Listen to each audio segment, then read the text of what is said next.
জেক্সপোর first ইয়ারের choice filling start করার জন্য সবার প্রথমে ক্লিক হিয়ার এই অপশনে তোমাদেরকে ক্লিক করতে হবে।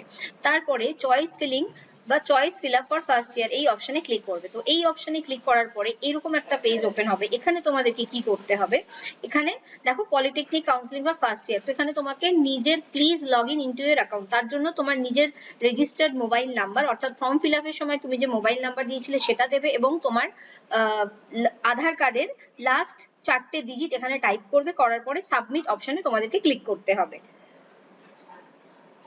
এবং সাবমিট করার পরে তোমাদের মোবাইল নাম্বারে একটা ওটিপি যাবে এবং সেই ওটিপিটা এখানে টাইপ করবে এবং ভেরিফাই ওটিপি অপশনে ক্লিক করতে হবে। সো এটা করার পর তোমার প্রোফাইলটা খুলে যাবে। সেখানে তোমার র্যাঙ্কিং, তোমার অ্যাপ্লিকেশন ফর্ম নাম্বার, তোমার নাম, জেন্ডার, ক্যাটাগরি এবং তুমি ফিজিক্যালি চ্যালেঞ্জড কিনা সেটা শো করবে। এরপর তোমাকে কি করতে হবে, তোমার হোম ডিস্ট্রিক্ট সিলেক্ট করতে হবে। এখানে এটা ড্রপ ডাউন অ্যারোতে তোমরা ক্লিক করবে, করলে চলে আসবে যে তুমি কোন ডিস্ট্রিক্ট থেকে বিলং করো এবং তারপরে তুমি কোন জায়গা থেকে স্কুলিং করেছো, অর্থাৎ তুমি মাধ্যমিক, যারা জেক্সপো দিচ্ছ তারা মাধ্যমিক কোন স্কুল থেকে করেছো। হতে পারে তুমি উচ্চ মাধ্যমিক পাস আউট, বাট তুমি মাধ্যমিক, যেহেতু জেক্সপোর যে অ্যাডমিশন প্রসেস সেটা তোমাদের মাধ্যমিকের উপরে নির্ভর করছে, তো মাধ্যমিক কোন জায়গা থেকে করেছো বা কোন ডিস্ট্রিক্ট থেকে করেছো সেটা এখানে সিলেক্ট করবে এবং সেটা সিলেক্ট করার পরে তোমাদেরকে সেভ অপশনে ক্লিক করতে হবে এবং সেভ অপশনে ক্লিক করার পরে তুমি সেভ করবে।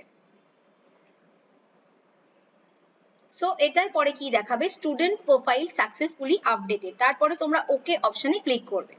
এরপর হচ্ছে তোমার শুরু হচ্ছে, অর্থাৎ দেখো এখানে তোমাদের টোটাল মাই প্রোফাইল হলো। এরপরে হচ্ছে choice fill up. Choice fill আপে হচ্ছে সিরিয়াল নাম্বার ওয়াইজ হবে এবং এরপরে তোমাদেরকে ইনস্টিটিউট আর স্ট্রিম সিলেক্ট করতে হবে, কোন ইনস্টিটিউট তুমি নিতে চাইছো এবং কোন স্ট্রিম তুমি নিতে চাইছো। তো সবার প্রথমে ইনস্টিটিউটটাকে সিলেক্ট করবে এবং তারপরে সেই ইনস্টিটিউটে কোন কোন স্ট্রিম অ্যাভেলেবেল আছে সেটা তোমাকে এখানে শো করবে। তো সেটার পরে তুমি করবে 1 2 3 এভাবে ফিল করতে থাকবে। এখানে নিচে নিচে যতগুলো তুমি ফিল করবে সেটা এখানে আসতে থাকবে এবং তুমি যদি কোনো অপশন ভুল করে দিয়ে দাও তাহলে এখানে রিমুভ চয়েস অপশনে ক্লিক করবে। তোমাকে জিজ্ঞেস করা হবে are you sure you wanted to remove, তখন তুমি যদি করতে চাও তাহলে ঠিক আছে ওকে করে দেবে, তাহলে চয়েসটা ডিলিট হয়ে যাবে। আর যদি মনে হয় যে না সেই চয়েসটা রাখতে চাও তাহলে সেটা রেখে দেবে। তো এইভাবে তোমাদেরকে চয়েস করতে থাকতে হবে। যতগুলো ইচ্ছা তোমরা চয়েস করতে পারো এবং সেগুলোকে আপ এন্ড ডাউন করতে পারো।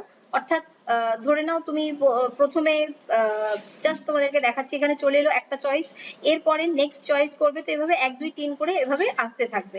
তোমাদের চয়েস ফিলিং এর লাস্ট ডেট যেহেতু 30 তারিখ দিয়েছে, তো লক অ্যান্ড সাবমিট এই অপশনে এখন কেউ ভুল করেও ক্লিক করবে না যতক্ষণ পর্যন্ত না তোমার পুরো লিস্ট তৈরি হচ্ছে, ততক্ষণ পর্যন্ত কিন্তু কেউ লক অ্যান্ড সাবমিট করবে না। একবার তুমি যদি লক অ্যান্ড সাবমিট করে দাও তাহলে কিন্তু তোমার প্রোফাইল আর খুলবে না, অর্থাৎ তুমি এখানে প্রোফাইল খুলবে না বলতে তুমি এক্সট্রা করে কোনো চয়েস ফিলিং কিন্তু করতে পারবে না, এক্সট্রা করে কোনো চয়েস অ্যাড করা যাবে না। তো লাস্ট ডেট যখন হবে তার তখনই কিন্তু তুমি লক অ্যান্ড সাবমিট করবে এবং এখন তাড়াহুড়ো করেই যে করতে হবে তার কোনো মানে নেই। এখানে জাস্ট আগে সবার প্রথমে একটা খাতায় লিস্ট বানিয়ে নাও যে কোন ইনস্টিটিউট এবং কোন স্ট্রিম নিয়ে তুমি পড়তে চাও এবং কোনো অপশনকে যদি আগে পরে করতে চাও সেক্ষেত্রে তোমার এখানে এডিট চয়েস বলে অপশন আছে। তো এই এডিট চয়েস অপশনে ক্লিক করলে তুমি কিন্তু এডিট করতে পারবে, অর্থাৎ চয়েসটাকে আগে পরে করতে পারবে। সো এখানে দেখো এডিট করতে পারবে চয়েসকে, এই অপশনে ক্লিক করলে এডিট করতে পারবে এবং এখানে যে ডাউন অ্যারোটা আছে তুমি এই অপশনটাতে যদি ক্লিক করো তাহলে কি হচ্ছে, এপিসি রয় পলিটেকনিকটা উপরে চলে গেল এবং ওমেন্স পলিটেকনিকটা নিচে চলে এলো। এবার তুমি যদি মুভ আপ করো তাহলে কি হচ্ছে, উইমেন্স পলিটেকনিক কলেজটা উপরে চলে আসছে আর এপিসি রয় পলিটেকনিক কলেজটা নিচে চলে আসছে। তো এইভাবে কিন্তু তোমাদেরকে চয়েস ফিলিং করতে হবে, চয়েস সাজাতে হবে। এই যে চয়েসগুলো সাজাচ্ছ খুব মাইন্ডফুলি করবে, কোনোভাবেই কোনো রকম মিস্টেক যেন কারোর না হয়।